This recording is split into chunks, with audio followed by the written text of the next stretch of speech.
네, 김기현 대표가 사퇴한 후에 국민의힘이 비대위를 출범시키려고 하는데요. 한동훈 법무장관이 비대위원장으로 유력하다 이런 이야기가 계속 나오고 있는데요. 이분은 어떻게 평가하는지 궁금합니다. 스튜디오로 모셨는데요. 최재형 국민의힘 의원입니다. 어서 오세요, 의원님. 네, 안녕하세요. 네, 바로 비대위 얘기 한번 여쭤볼게요. 예. 그러니까 의원님께서 누가 비대위원장으로 와서 구세주처럼 당을 구해낼 거라고 기대하는 건 어리석다. 이런 말씀하셨어요. 네. 좀 풀어주세요. 어떤 뜻으로 이런 말씀하신 거예요? 예. 비대위원장의 역할이라는 게 지금 이제 이 시점에서 네. 할 수 있는 건 이제 공관이 이제 출범시키고 또 선대본부 구성하고 하면은 뭐 특별히 비대위원장으로서 하실 일이 그렇게 많지는 않을 수도 있습니다. 오히려? 그런데 중요한 거는 지금까지 우리 당이 이렇게 어려움에 처한 것은 예. 우리 당 체질 자체가 좀 너무 이제 그 용산만 바라보면서 그렇게 해왔던 것. 그 다음에 이제 야당과의 정쟁에 어떻게 보면 야당의 프레임에 우리가 끌려 들어간 거죠. 예. 집권 여당으로서는 미래의 정책과 미래를 비전을 가지고서 이제 나가야 되는데 네. 뭐 그런 점에 있어서 우리 당이 이제는 체질 개선을 해야지 어느 한 분이 오신다고 해서 이런 모든 문제를 이거 해결하실 분이 과연 오실 수 있을까? 그런 분이 있을까라는 생각에서 우리 당이 변해서 어떤 분이 비대위원장이 되시든지 그렇게 일을 하실 수 있도록 이렇게 뒷받침하면서 나가야 된다는 뜻으로 말씀드린 겁니다. 의원님이 페이스북에 한 이발사의 이야기를 전하신 게 있습니다. 한 사람만 변하면 되는데 왜 저러는지 모르겠다고 했다. 이발사께서. 여기서 한 사람이 윤석열 대통령 뜻하는 뭐 거죠? 대통령을 뜻하는 거로 저는 이해를 했습니다. 예. 그럼 어떻게 변해야 된다는 얘기는 혹시 이분이 안 하시던 거예요? 그런 건 아니고요. 제가 그 말을 쓴 거는 이런 민심까지도 대통령께 직언할 수 있는 그런 그 역할을 우리 당에서 이제 누가 비대위원장이 되시든지 그런 역할을 하셔야 된다. 뭐 그런 뜻으로 말씀을 드렸던 거예요. 지금까지도 전 당대표가 많은 말씀을 드렸겠죠. 그러나 이제 그게 제대로 이제 그 용산의 변화를 초래하지 못했던 것으로 저는 뭐 보고요. 그렇다면은 이제는 좀 더 이제 잘 소통하고 설득하면서 국민들이 원하는 대통령의 모습을 만들어갈 수 있는 그런 역할을 좀 해주셨으면 좋겠다라는 뜻으로 말씀드린 겁니다. 근데 그럼 한동훈 장관이 비대위원장이 되면 대통령한테 직언을 정말 할 수 있을까요? 그게 양면이 있습니다. 또 검찰에서 오신 분이 또 저렇게 하면은 과연 그 검찰의 그 어떻게 보면은 검사 동일체 원칙에 익숙하셨던 분들이 과연 저 어떻게 할 수 있을까라는 면도 있고, 근데 이야기를 들어보면은 그래도 검찰에 있을 때 이제 뭐 그 윤석열 뭐 총장이셨겠죠. 검찰총장 또는 그 이 위에 모시면서 그래도 할 말을 하는 검사는 한동훈이었다 이런 말도 있어요. 그래서 뭐 기대도 해볼 수 있겠습니다만 일단 국민들이 보시기에는 약간 과연 그럴 수 있을까 하는 그런 그 의구심도 있고 야당도 그런 프레임 걸겠죠. 그러겠죠. 지금 그 윤석열 정부를 두고 검찰 공화국 이런 얘기 야당이 많이 하잖아요. 그런 상태에서 한동훈 법무부 장관이 비대위원장을 맡으면 어떤 평가가 나올까요? 일단 그런 리스크는 안고 들어가야 된다는 걸 감안해야 될 겁니다. 그런데 그걸 이제 그렇지 않다는 걸 보여주려면 시간이 많이 걸리는데 과연 내년 총선까지 그렇게 단기간에 그런 모습을 보여줄 수 있을까? 그거는 조금 우리가 심각하게 생각해 봐야 될 문제라고 봅니다. 근데 지금 조금 전에 의원님 말씀에서 좀 하나 다시 돌아가서 점검하고 싶은 게 지금 의원님은 그 비대위를 일종의 관리형 원포인트 관리형 지금 비대위로 설정하고 계시는 거죠? 그럴 수도 있다. 그렇게 해도 된다. 저는 그렇게 봅니다. 그러면 지금 핵심적인 건 공천관리위원회잖아요. 그러면 공천관리위원회가 먼저 구성이 되어야 된다 혹시 이렇게 생각하십니까? 뭐 비대위원장을 먼저 뽑아서 비대위원장이 주도해서 그 공관위를 구성하고 또 뭐 선대본부 구성하는 게 뭐 보통은 뭐 그렇게 다들 생각하고 계신데 지금 이제 비대위원장을 어떤 분을 모실지에 대해서 뭐 사실은 뭐 당내에서도 의견 일치를 보는 게 그렇게 쉽지는 않고 또 국민들이 보시기에도 야 저분이 오면은 아까 말씀드린 것처럼 국민의 힘을 정말 그 새롭게 변화시킬 수 있고 우리 국민의 그 뜻에 딱 맞는 어떤 분이 계시다 뭐 이런 상황은 지금은 아닌 것 같아요. 저는 뭐 이게 현실적으로 가능성이 있을지 모르겠습니다만은 일단 그 원내대표 권한대행으로 원내대표가 당대표 권한대행으로 지금 그 일단 당대표 역할을 하고 있잖아요. 그렇죠. 그래서 아마 지난번에 의총에서 뭐 윤재욱 대표는 뭐 거기에 일전에 그 선을 긋긴 하셨어요. 그러나 이게 당대표 비대위원장 선출이 이게 만일에 그 당내에서 의견이 잘 모아지지 않는다면 예. 현 체제에서 그 원내대표죠 이제 당대표 권한 대행이 되겠죠. 예, 그렇죠. 정말 좋은 공간이 잘 구성해서 출범시키시고 선대본부도 잘 꾸리고 그다음에 이제 비대위원장은 뭐 누가 되든지 관리형으로 당원상 이제 비대위원장은 60일 이상 대행을 할 수가 없으니까 예. 비대위원장을 뭐 관리형으로 해서 당을 잘 관리할 수 있는 것도 뭐 저는 하나의 뭐 방법일 수 있다고 보는데 과연 현실성이 있을지는 모르겠습니다. 그러니까 지금 그 공천관리위원장이나 선대본 같은 경우는 대표 이제 그 임명직이니까. 네. 그러니까 지금 당 대표 권한 대행을 맡고 있는 윤재욱 원내대표가 결심만 한다면 바로 임명할 수는 있다. 그런 그렇죠. 말씀이신 거죠? 예, 그렇죠. 그러니까 그 비대위원회 상관없이 그래서 일단 이걸 먼저 띄우고 그다음 여기 이제 그 안착되는 걸 보면서 관리형으로 비대위를 이제 그 띄우면 되는 거 아니야? 이 말씀이시네요? 뭐 저는 뭐 그것도 한 방법이라고 생각합니다. 그런데 지금 이제 그 일반적인 분석은 비대위원장으로 윤석열 대통령과 아주 잘 통하는 사람을 앉혀놓고 네. 그 이 비대위에서 공천관리위원회를 꾸려서 공천권을 사실상 행사할 수 있도록 만든다 이런 그림 아닌가요? 뭐 비대위원장을 뭐 먼저 선출하고 공관위원장을 먼저 비대위원장을 먼저 선출하고 그분이 이제 공관위원장을 그렇죠. 선출하는 것도 방법이지만 예.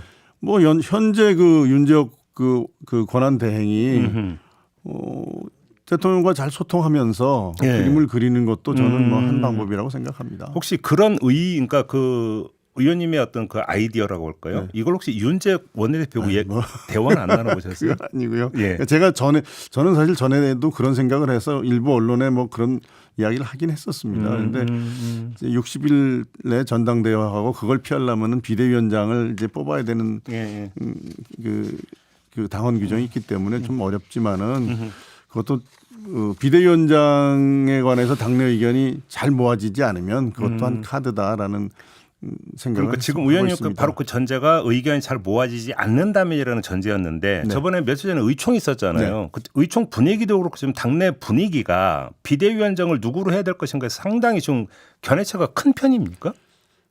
하여튼 그 당시에는 뭐 의견이 모아지지 않았습니다. 의총 말씀하시는 거죠? 김웅 의원이 뭐 세게 발언했다는 그렇게 했고 또 비슷한 취지로 뭐 얘기하신 분들도 계셨고 김웅 의원 말고도 그렇죠. 뭐 그렇게 세게는 아니지만은 또 한동훈 장관이 비대위원장으로 적격자라고 하시는 분들도 있었고 또 원희룡 장관 말씀하신 분도 있었고 그다음에 뭐 이름은 거명 안 했지만 또 뭐 또 다른 어떤 정치적인 어떤 역량도 좀 있는 분 김한길 국민통합위원장 같은 하여튼 다양한 의견들이 나왔었습니다. 그래요?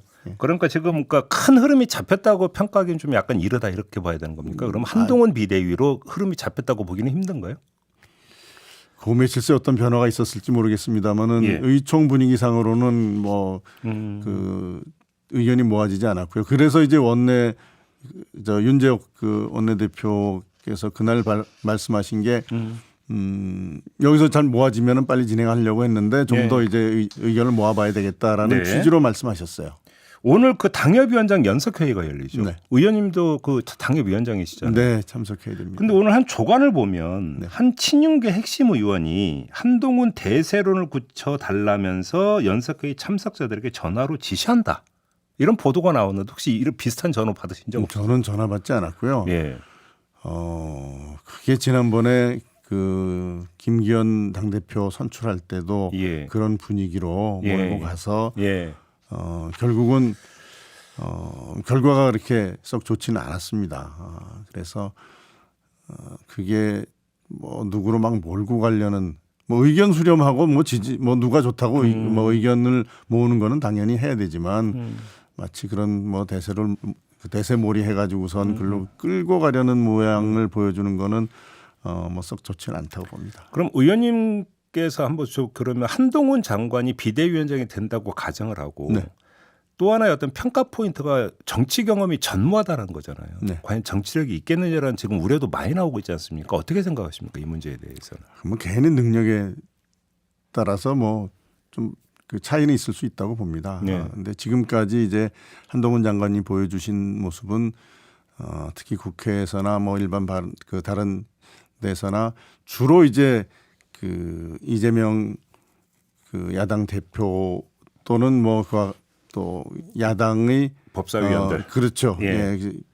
저 사법 리스크나 이런 그 범죄 혐의들과 관련해서 예. 주로 이제 그 논쟁을 하면서 야당에 대해서 꼼짝 못하게 하는 그런 모습을 보여주신 건 맞는데 과연 정치적인 면에서 어떨지에 대해서는 아직도 국민들이 아 정말 저분이 그런 정치력이 있구나라는 면을 보여주신 거는 그렇게 많지 않다고 봅니다. 김기현 대표가 사퇴하는 일련의 과정을 어떻게 평가하세요? 뭐 여러 가지 말들이 있는데요. 일단 저는 뭐 사퇴하신 것 자체가 우리 당의 변화를 요구하는 국민들의 요구에 부응했다는 점에서 높이 평가하고요. 예. 다만 뭐 시기적으로 예. 좀 더 일찍 하시고 우리 당이 이제 좀 더 일찍 그 새로운 변화의 모색의 길로 들어갔으면 좋지 않았을까 하는 아쉬움은 있지만 저는 김기현 대표가 당을 위해서 큰 결심을 했다고 봅니다. 그렇게 보시고 조금 전에 저희가 2부에서 금태섭 이제 대표하고 인터뷰를 했는데 이제 금태섭 대표가 약간 좀 우회적으로 이야기를 했지만 이런 부분을 지적을 했어요. 그러니까 국민의힘이 위기에 빠졌던 결정적 계기는 강서구청장 보궐선거 패배잖아요. 그것이 위기가 드러난 거죠. 그렇죠. 뭐. 드러난 거예요. 확인된 거죠. 예.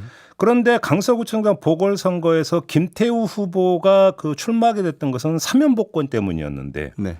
사면복권을 실무적으로 결국 주도해서 그러니까 그 용산에 올린 게 바로 한동훈 법무부 장관 아니냐. 뭐 주무장관이었겠죠. 자, 이 점을 어떻게 봐야 될 것이냐는 문제가 지금 제기가 됐어요. 이 점을 어떻게 평가해요? 그러니까 그런 것들이 이제 지금까지는 주로 아까 말씀드린 것처럼 네. 그 형사 사건과 관련된 문제들로 공방이 이루어져서 그거는 뭐 그 한동훈 장관이 전공 분야고 잘하셨어요. 근데 네. 지금 말씀하신 것 같은 그런 문제들이 계속 아마 시리즈로 나올 수 있을 겁니다. 정무적 판단 부분에 그렇죠. 있어서. 그럴 때 이제 어떻게 그걸 돌파해 나가느냐는 아직 확인된 게 없다라는 거죠. 바로 거기서 중요한 게 법률적 판단도 중요하지만 정부적 판단도 엄청 중요한 게 김건희 특검법 아닙니까? 네. 어떻게 처리해야 된다고 생각하십니까? 우선 김건희 특검법은 법 자체가 사실은 너무 정치적인 의도화해서 했다는 게 분명합니다. 예. 법안의 내용에 문제가 있다. 법안 내용 자체는 그건 뭐 저는 일단 수사 대상도 이미 문재인 정부 때 저는 뭐 그때 뭐 수사에 큰 장애가 있었다고 생각하지 않습니다. 이미 충분히 수사를 하고도 기소하지 못했던 사안이고 그리고 법안 내용은 뭐 도이치 모터스 주가 조작 관련이라고 돼 있지만 내용을 보면은 모든 주식 거래에 관해서 또 그와 관련된 모든 사람들이 범죄에 대해서 다 수사할 수 있게 돼 있습니다. 이거는 이제 정쟁을 이어가자는 거고요. 그다음에 뭐 또 야당에서 추천한 사람 중에서만 지금 특검을 임명할 수 있게 돼 있거든요. 그래서 이 문제는 저는 뭐 우리 당으로서는 동의할 수 없는. 그럼에도 불구하고 당이다. 국민 여론은 높잖아요.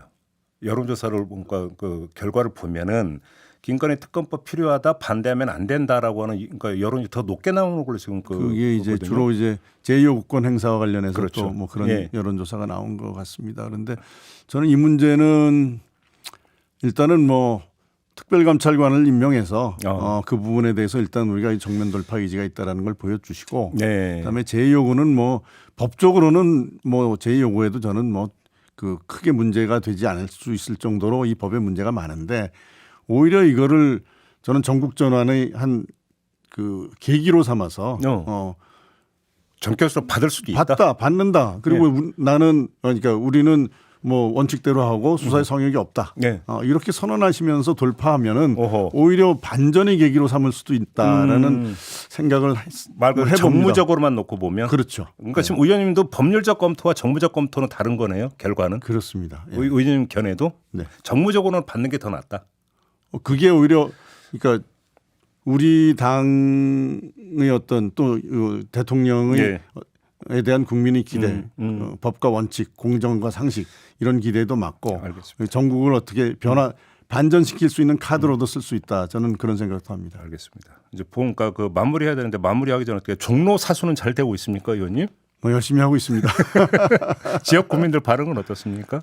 저에 대해서는 많은 분들이 좋게 평하고 계신데 네. 일단 전체적인 이 그 선거 구도가 좀 부담이 되긴 하죠.